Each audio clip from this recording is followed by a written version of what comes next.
today, this is a very important topic. RMDs, Required Minimum Distributions. Perhaps you've heard of them. Maybe you're already in the stage of life where you're taking them. But the rules keep changing. So keeping up with this is very, very important. And so let's get into, John, what is an RMD? Why do we even have that thing and all that? So required minimum distribution is kind of a harsh reality for retirees because essentially what our industry has done in some ways has done a disservice to the consumer because we've essentially educated people to defer money in taxes through a 401k, an IRA. And so you were told that you were saving money in taxes, and you were during your working years, but really folks have interpreted tax deferral as tax savings. You're not really saving money, you're just deferring it. You have to start taking some of that money out each and every year. It's a calculation, and it's based on the balance of your IRA or your deferred account as of December 31st of the year previous, the first year of distribution. It's about 4%, give or take a little.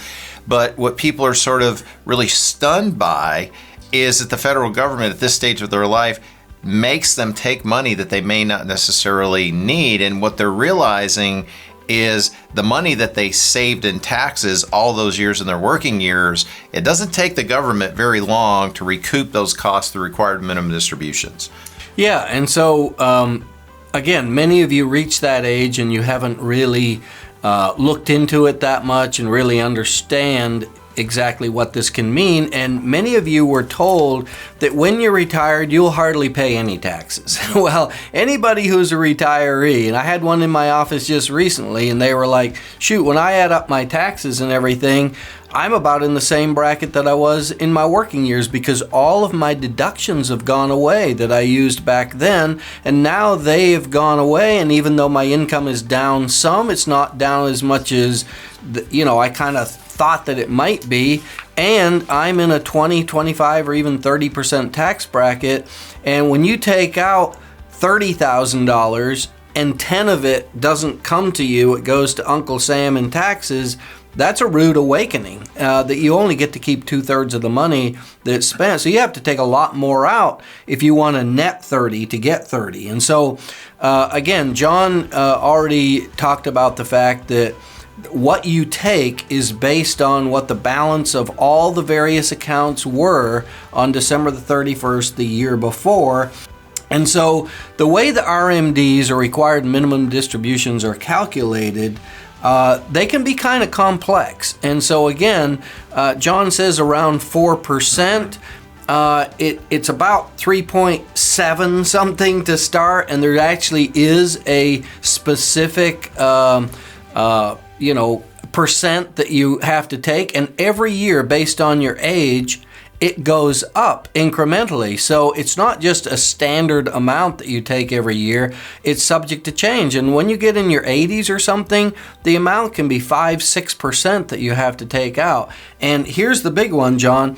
If you don't take out the proper amount one year, then the penalty is actually 50%. I mean, you've heard of the term usury? That's what that seems like, because almost nothing else in life that I know of could somebody charge 50% for what in most cases is just an innocent error, but the federal government does charge 50%. So getting this right, you need to talk to a tax professional or to your financial advisory team that can keep up with exactly what this is. It would always be good to even take a little bit more than not enough. Yeah. Well, and I would say too that one of the other common questions that we get asked is, do you have to take your required minimum distribution from each account? So let's say you have 5 deferred accounts. Do you have to take that percentage out of each one? Can you take it out of one individually? So the IRS doesn't care where you take it from. If you have 5 different deferred accounts, you can take it all out of one. You can take an equal amount out of all 5. The IRS only cares that you take the amount or the percentage of that December 31st balance from the year previous. And if you don't, to your point, then you can be fined up to 50% of the amount you were supposed to take. Right. So getting this right is really, really important. We've had countless cases where people have come in, maybe they become clients near the end of the year where they forgot about the required minimum distribution. I remember a few years ago, there was a guy that came to see us on like the 28th of December, and we were fortunately able to get that process for him. And make sure that he wasn't in that situation where he could have that penalty. So it's important. But the thing I would add to this, though, is really when you're talking about required minimum distribution or anything that is taxable with your retirement accounts, the counterbalance to that is how do you go along the rules that the IRS puts out there for required minimum distributions, meet that standard, and then can you take that required minimum distribution if you don't need the entire thing, and use that to your advantage in a tax efficient or a tax friendly way.